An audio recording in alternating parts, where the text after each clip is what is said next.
Scottie Barnes set a big goal for himself coming into last season. From day one, he made it clear that he wanted to win the Rookie of the Year award, and sure enough, 9 months after the Toronto Raptors made him the 4th overall pick in the 2021 NBA draft, the 21-year-old Scottie accomplished his dream, winning the award and being the star of the night at a packed Scotiabank Arena. But what does this tell us? That Barnes stays true to his word, and this year, Barnes has set a new goal for himself. He wants to make an all-defense team, and the reason behind this decision is because he himself said that he feels like that's what he does best. Trying to guard is the one thing he always prides himself on. That's his main goal. Last year's goal might have seemed a bit lofty, but this one is going to be even tougher to reach. Firstly, Toronto's defensive style is so team-oriented that it will be difficult for any specific player to earn the kind of defensive recognition necessary to receive the honor. I mean, it's obviously hard to stand out defensively as an individual in a team where defense is multiplayer dependent. It's part of the reason why, for example, OG and Fred have never earned all defensive honors, despite them having the reputation of being two of the best defensive players at their position.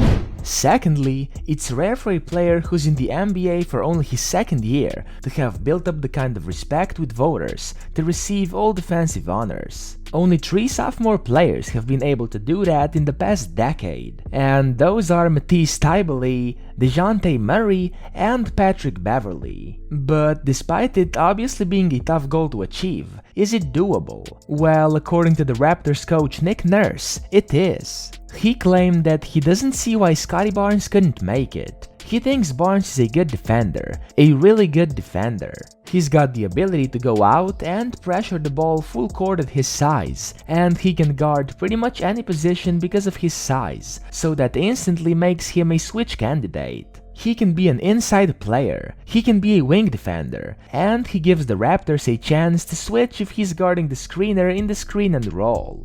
That does all kinds of things for the team. So he's not actually a good defender, he's a great defender. But of course, in order for him to achieve his goal, Barnes is going to have to cut down on the mistakes and stay more focused this season. For all the impressive plays he had last year, there were plenty of rookie mistakes from the 6'8" forward, who looked a little out of sorts at times early last season. This year, the expectations are higher, and he's going to have to bring that defensive intensity every single night in order to be seen. Making the Raptors better will be the second component of Barnes' all-defense campaign. Of the 10 players that were worthy of earning all-defense honors last season, only Rudy Gobert played on a team that won fewer than 50 games. In the NBA, awards are more often than not based on team record, and Barnes knows that very well. Barnes said his plan is to just try and do little things, get blocked shots, try to lock down, get steals, do those little things. Just try to get ready to play with the team,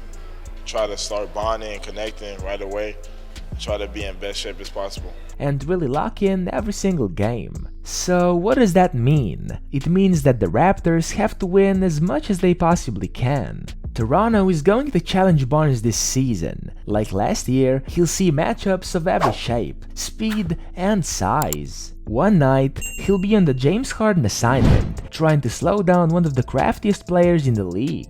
And the next, he might end up facing Evan Mobley, one of the most skilled young bigs in the NBA. If he can slow those dudes, the respect will come from his teammates, the league, and the media alike, making him eligible to reach his final destination.